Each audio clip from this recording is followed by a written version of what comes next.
Assalamualaikum warahmatullahi wabarakatuh. Perkenalkan, kami dari kelompok 7 SI 4605 ingin membahas tentang tugas besar KSI untuk video part A. Saya sendiri Nisa Fatina dan anggota kelompok saya Alisha Deonova Umar, Balkis Eka Nurfadisha, dan Bunga Khairunisa.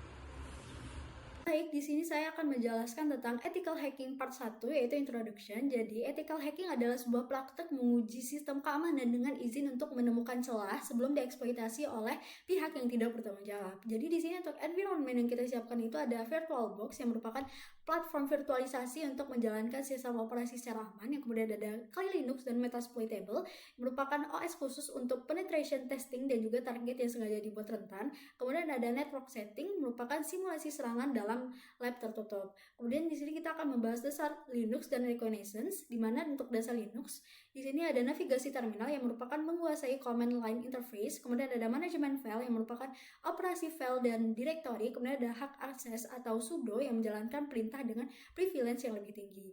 Untuk tools reconnaissance-nya itu ada whois yang merupakan informasi kepemilikan domain, kemudian ada the harvester yang merupakan pengumpulan email dan juga informasi, kemudian ada hunter.io yang merupakan pencarian email perusahaan, ada Sherlock yang merupakan pencarian username di berbagai platform, yang terakhir ada custom tools dengan Python yang merupakan pembuatan alat sendiri. Jadi tahap reconnaissance ini seperti seorang detektif yang mengumpulkan informasi sebelum melakukan investigasi lebih lanjut.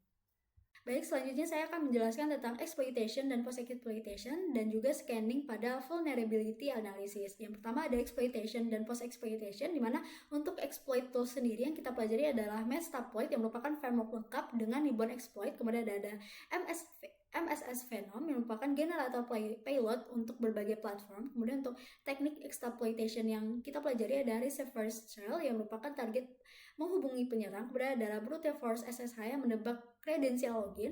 Kemudian ada Eternal Brew yang merupakan exploit terkenal untuk Windows. Kemudian untuk post exploitation dengan Metterpater, di sini ada akses Metterpater yang merupakan interface canggih untuk kontrol sistem. Kemudian ada Keylogger yang merupakan merekam ketukan pada keyboard. Kemudian ada screenshot yaitu mengambil gambar layar. Kemudian ada kamera dan audio yaitu untuk mengakses perangkat multimedia. Kemudian ada backdoor Python yang membuat akses permanen. Nah, di sini juga ada pembahasan tentang scanning dan juga vulnerability analysis, di mana untuk tool scanning sendiri ada NetDiscover yang menemukan host aktif di jaringan, kemudian ada Nmap merupakan scanning port dan layanan yang powerful, dan juga ada Nessus yang merupakan scanner kerentanan yang profesional. Kemudian ada Searchpoint yang merupakan database exploit lokal. Kemudian untuk teknik scanning sendiri di sini ada port scan yang mencari port terbuka, kemudian ada OS scan yaitu identifikasi sistem operasi, kemudian ada bypass firewall yang yaitu menghadiri deteksi sistem keamanan, kemudian yang terakhir ada deteksi kerentanan yang merupakan menemukan celah yang dapat dieksploitasi. Baik, di sini saya akan menjelaskan tentang ethical hacking part 1, yaitu introduction. Jadi, ethical hacking adalah sebuah praktek menguji sistem keamanan dengan izin untuk menemukan celah sebelum dieksploitasi oleh pihak yang tidak bertanggung jawab. Jadi, di sini untuk environment yang kita siapkan itu ada VirtualBox yang merupakan platform virtualisasi untuk menjalankan sistem operasi secara aman, yang kemudian ada Kali Linux dan Metasploitable, merupakan OS khusus untuk penetration testing dan juga target yang sengaja dibuat rentan. Kemudian ada network setting, merupakan simulasi serangan dalam lab tertutup. Kemudian di sini kita akan membahas dasar Linux dan reconnaissance, di mana untuk dasar Linux di sini ada navigasi terminal yang merupakan menguasai command line interface, kemudian ada manajemen file yang merupakan operasi file dan directory, kemudian ada hak akses atau sudo yang menjalankan perintah dengan privilege yang lebih tinggi. Untuk tools reconnaissance-nya itu ada whois yang merupakan informasi kepemilikan domain, kemudian ada the harvester yang merupakan pengumpulan email dan juga informasi, kemudian ada hunter.io yang merupakan pencarian email perusahaan, ada Sherlock yang merupakan pencarian username di berbagai platform, yang terakhir ada custom tools dengan Python yang merupakan pembuatan alat sendiri. Jadi tahap reconnaissance ini seperti seorang detektif yang mengumpulkan informasi sebelum melakukan investigasi lebih lanjut. Baik, di sini saya akan menjelaskan tentang ethical hacking part 1, yaitu introduction. Jadi, ethical hacking adalah sebuah praktek menguji sistem keamanan dengan izin untuk menemukan celah sebelum dieksploitasi oleh pihak yang tidak bertanggung jawab. Jadi, di sini untuk environment yang kita siapkan itu ada VirtualBox yang merupakan platform virtualisasi untuk menjalankan sistem operasi secara aman, yang kemudian ada Kali Linux dan Metasploitable, merupakan OS khusus untuk penetration testing dan juga target yang sengaja dibuat rentan. Kemudian ada network setting, merupakan simulasi serangan dalam lab tertutup. Kemudian di sini kita akan membahas dasar Linux dan reconnaissance, di mana untuk dasar Linux, di sini ada navigasi terminal yang merupakan menguasai command line interface, kemudian ada manajemen file yang merupakan operasi file dan directory, kemudian ada hak akses atau sudo yang menjalankan perintah dengan privilege yang lebih tinggi. Untuk tools reconnaissance-nya itu ada whois yang merupakan informasi kepemilikan domain, kemudian ada the harvester yang merupakan pengumpulan email dan juga informasi, kemudian ada hunter.io yang merupakan pencarian email perusahaan, ada Sherlock yang merupakan pencarian username di berbagai platform, yang terakhir ada custom tools dengan Python yang merupakan pembuatan alat sendiri. Jadi tahap reconnaissance ini seperti seorang detektif yang mengumpulkan informasi sebelum melakukan investigasi lebih lanjut. Baik, di sini saya akan menjelaskan tentang ethical hacking part 1, yaitu introduction. Jadi, ethical hacking adalah sebuah praktek menguji sistem keamanan dengan izin untuk menemukan celah sebelum dieksploitasi oleh pihak yang tidak bertanggung jawab. Jadi, di sini untuk environment yang kita siapkan itu ada VirtualBox yang merupakan platform virtualisasi untuk menjalankan sistem operasi secara aman, yang kemudian ada Kali Linux dan Metasploitable, merupakan OS khusus untuk penetration testing dan juga target yang sengaja dibuat rentan. Kemudian ada network setting, merupakan simulasi serangan dalam lab tertutup. Kemudian di sini kita akan membahas dasar Linux dan reconnaissance, di mana untuk dasar Linux, di sini ada navigasi terminal yang merupakan menguasai command line interface, kemudian ada manajemen file yang merupakan operasi file dan directory, kemudian ada hak akses atau sudo yang menjalankan perintah dengan privilege yang lebih tinggi. Untuk tools reconnaissance-nya itu ada whois yang merupakan informasi kepemilikan domain, kemudian ada the harvester yang merupakan pengumpulan email dan juga informasi, kemudian ada hunter.io yang merupakan pencarian email perusahaan, ada Sherlock yang merupakan pencarian username di berbagai platform, yang terakhir ada custom tools dengan Python yang merupakan pembuatan alat sendiri. Jadi tahap reconnaissance ini seperti seorang detektif yang mengumpulkan informasi sebelum melakukan investigasi lebih lanjut. Untuk part selanjutnya masih di virtualization and virtual machine, dengan tujuannya itu menginstal Guest Edition untuk memperbaiki tampilan full screen dan performa Kali Linux di VirtualBox. Kemudian mengatur jaringan VM agar terhubung dengan jaringan lokal untuk mendukung aktivitas ethical hacking. Pertama itu ada step instalasi Guest Edition, di mana kita masuk ke device, kemudian klik insert Guest Edition CD. Kemudian kita buka terminal di VM-nya dan mengetikkan sudo sh vbox linux edition run. Kemudian masukkan passwordnya dan mereboot sistem. Dan hasilnya adalah mode full screen yang aktif dan tampilan lebih optimal dan responsif. Selanjutnya itu ada step cek connection IP. Kita akan mengecek internet menggunakan contohnya yaitu ping.google.com, kemudian cek IP kalinya menggunakan perintah ifconfig, dan cek IP Windows-nya menggunakan perintah ipconfig. Kemudian kita akan bandingkan 3 angka pertama IP-nya. Awalnya Kali Linux memiliki IP 10.0.2 dan Windows memiliki IP 192.168.137. Kemudian stepnya selanjutnya itu ada ubah jaringan ke bridget. Pertama kita akan mematikan VM, kemudian di VirtualBox kita klik setting, kemudian network, ubah NAT menjadi bridget adapter, kemudian hidupkan ulang VM, dan kita if config lagi. Dan hasilnya adalah IP kalinya sama seperti Windows, yaitu 192.168.137. Dan kesimpulannya adalah Guest Edition meningkatkan tampilan dan performa Kali, Bridget Adapter menghubungkan Kali dengan jaringan lokal, dan siap untuk aktivitas ethical hacking dan komunikasi antar device. Kemudian untuk part selanjutnya ada Basic Linux Command dengan tujuannya yaitu menguasai perintah dasar terminal Kali Linux, navigasi dan manajemen file via command line, dan persiapan penggunaan tools ethical hacking. Pertama, kita akan masuk ke penerangan terbuka, kemudian membuka terminal, dan mengenal perintah-perintah navigasi. Contohnya ada pwd untuk melihat direktori saat ini, ls, ls-a, atau ls-la untuk melihat isi dari direktori kita. Kemudian cd nama folder untuk lihat direktori, cd titik-titik yaitu kembali ke satu tingkat, dan clear untuk bersihkan layar. Nah, selanjutnya itu kita akan belajar mengelola file dan folder. Contohnya ada perintah mkdir atau rmdir untuk buat dan menghapus folder, kemudian touch untuk buat file kosong, echo kutip teks itu misalnya untuk membuat file dan juga tambahkan isinya. Kemudian cat atau grep untuk baca dan cari isi file. Selanjutnya ada edit file dengan nano. Untuk membuat file nano, kita dapat masukkan perintah nano nama file. Kemudian untuk simpan, kita ada Ctrl O dan juga Enter. Kalau untuk keluar, itu kita masukkan Ctrl X, dan nano mendukung sintaks highlighting. Perintah-perintah lainnya itu ada Python file.py untuk jalankan script Python, kemudian sudo untuk akses root, sudo reboot untuk restart sistem, dan exit untuk keluar dari terminal. Baik, selanjutnya saya akan menjelaskan tentang melacak IP address dengan ping dan NSLOOKUP.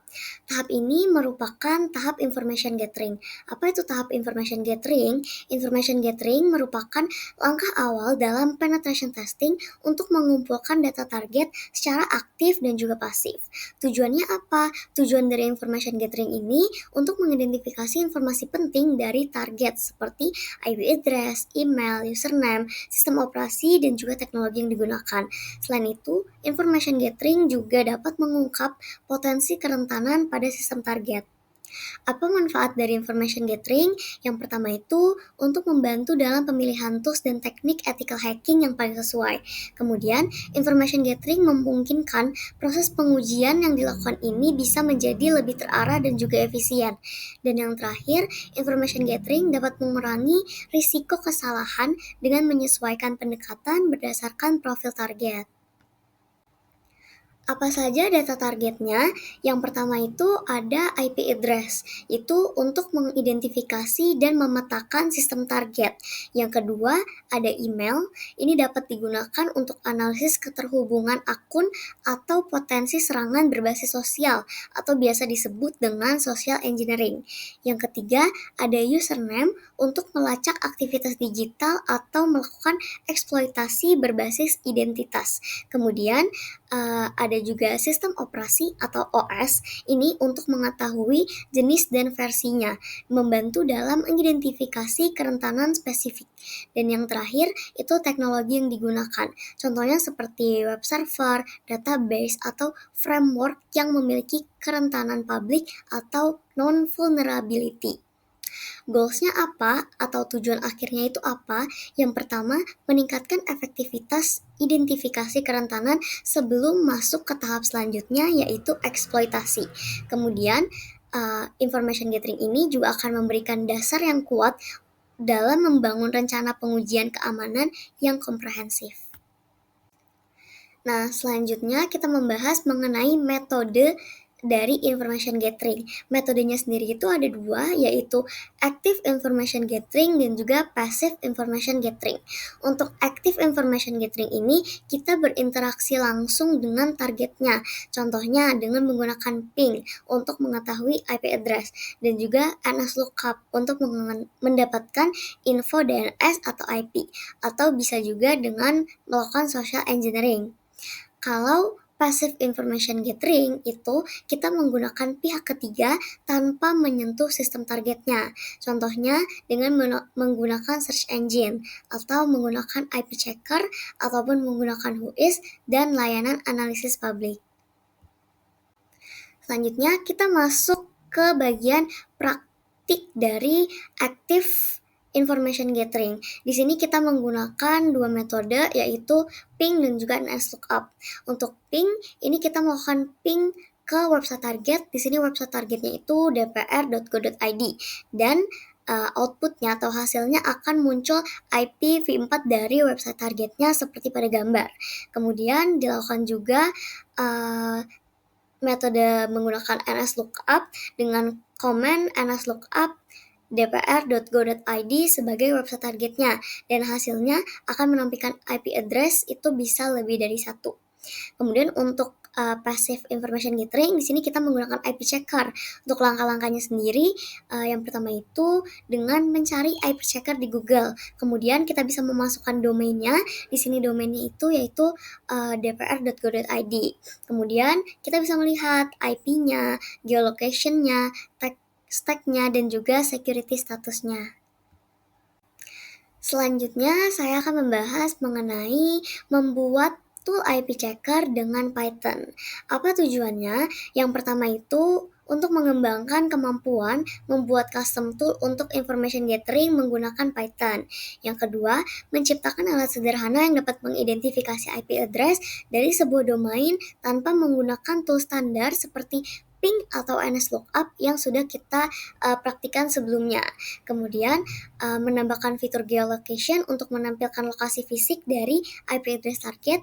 Dan yang terakhir, memberikan hasil yang lebih komprehensif dalam tahap reconnaissance pada proses ethical hacking. Goals atau tujuan akhir dari pembuatan tools ini yaitu mengasah skill coding dengan Python untuk ethical hacking, kemudian membuat tools sederhana tapi juga fungsional secara mandiri, dan yang ketiga, menyediakan informasi IP dan geolocation secara efisien. Selanjutnya kita akan beralih ke langkah-langkahnya. Yang pertama itu kita perlu membuat tool IP checkernya dulu dengan cara membuka terminal dan juga text editor dengan komen nano-checkip.py. Kemudian kita melakukan import modul yaitu socket dengan code import socket.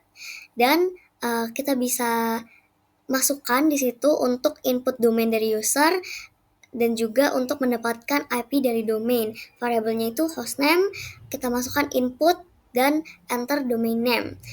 Kemudian untuk mendapatkan IP dari domain, kita buat variabelnya itu IP_address, terus kita masukkan socket.getHostByName dalam kurung hostname. Kemudian langkah selanjutnya kita bisa menampilkan hasil dengan code yaitu print domain name (2) hostname dan juga print IP address (2) dalam kurung IP address. Selanjutnya kita akan menjalankan toolsnya dengan menggunakan command python 3 checkip.py. Nah, kita bisa menguji dengan domain seperti dpr.go.id atau facebook.com. Setelah kita membuat toolsnya, langkah selanjutnya itu adalah menambahkan fitur geolocation dengan cara 1. Ambil data dari lokasi IP. Yang kedua, tampilkan hasilnya. Untuk kodenya bisa dilihat pada gambar di atas ini. Selain itu, perlu diingat, kita juga harus tetap melakukan import modul. Untuk modul yang dipakai pada langkah ini itu ada request, print, JSON, dan juga socket. Kita harus melakukan import modulnya terlebih dahulu, baru kita masukkan code-nya untuk ambil data lokasi IP dan untuk menampilkan hasilnya. Selanjutnya, kita dapat melakukan uji dan verifikasi tools dengan cara jalankan kembali tools dengan domain sebelumnya. Kemudian, cek apakah data IP dan lokasi tampil dengan benar. Kemudian bandingkan output IP dengan ping dan juga NSLookup yang sudah dilakukan sebelumnya. Kemudian kita dapat menggunakan latitude dan longitude untuk mengecek lokasi via Google Maps dan pastikan tools itu bekerja tanpa dependensi yang berat. Kesimpulan dari proses ini, tool IP checker berbasis Python ini membantu ethical hacker mengumpulkan informasi IP dan geolocation secara efisien tanpa harus bergantung pada ping dan juga NSLookup. Nah, ini membuktikan bahwa Python itu efektif untuk memperluas teknik information gathering. Selanjutnya, saya akan menjelaskan video part 7, yaitu information gathering dengan WHOIS dan WordWeb. Apa WHOIS itu sendiri? Yaitu WHOIS adalah protokol jaringan yang digunakan untuk mencari informasi tentang pemilik sebuah domain atau alamat IP. Tool ini memanfaatkan database publik dari register domain untuk menampilkan data seperti nama domain, tanggal pendaftaran dan kadaluarsa, register domain, status domain, dan informasi kontak yang berkaitan dengan domain. Manfaat WHOIS ini sendiri yaitu melacak asal-usul domain, mengidentifikasi pemilik layanan web, dan mengumpulkan data untuk keperluan investigasi atau keamanan. Selanjutnya, saya akan menjelaskan apa itu WordWeb. WordWeb adalah alat informasi web yang digunakan untuk mendeteksi teknologi yang digunakan oleh sebuah situs. WordWeb bekerja dengan cara menganalisis header HTTP, kode HTML, cookies, dan elemen lainnya dari halaman web untuk menentukan komponen yang digunakan. Contohnya yaitu CMS, server, framework dan library, analitik, dan sistem pelacak, dan WAF atau perlindungan keamanan. Manfaat dari WordWeb ini sendiri yaitu mengetahui struktur teknologi target sebelum eksploitasi, mengidentifikasi potensi celah keamanan berdasarkan versi teknologi, dan yang terakhir digunakan sebagai bagian dari proses reconnaissance atau pengintaian awal dalam ethical hacking. Selanjutnya saya akan menjelaskan langkah praktik dari information gathering. Yang pertama adalah whois.dpr.go.id. dpr.go.id adalah nama domain publik yang dipilih. Di sini untuk menampilkan nama domain, register domain, tanggal pembuatan dan kadaluarsa domain, server DNS yang digunakan, dan status domain. Yang kedua itu WordWeb. WordWeb di sini untuk menampilkan informasi versi, kemudian bantuan penggunaan plugin, dan level agresi. Selanjutnya yang ketiga yaitu WordWeb Instagram.com. Instagram.com juga adalah domain yang dipilih secara publik yang untuk mengakses informasi yaitu alamat IP situs, kemudian cookies yang digunakan, lokasi redirect, kemudian negara asal server dan plugin yang terdeteksi. Yang keempat yaitu WordWeb Instagram.com min-v. Ini untuk menganalisis informasi dari title halaman, plugin yang lebih spesifik, alamat IP, redirect dan cookies, dan server dan platform. Kemudian yang kelima itu ada WordWeb, kemudian ada alamat IP. Jadi di sini untuk menganalisis IP aktif dalam range, kemudian ada nama domain, kemudian ada plugin atau teknologi tiap host, dan terakhir ada informasi server. Selanjutnya ada WordWeb Instagram.com min-v, min-log, min-verbus sama dengan IG info. Di sini untuk melakukan scan detail dan menyimpan hasilnya ke file IG info untuk dibaca di kemudian hari dan berfungsi untuk menyimpan hasil scanning verbose ke file teks. Sekian penjelasan video dari kelompok kami. Terima kasih telah menonton. Wassalamualaikum warahmatullahi wabarakatuh.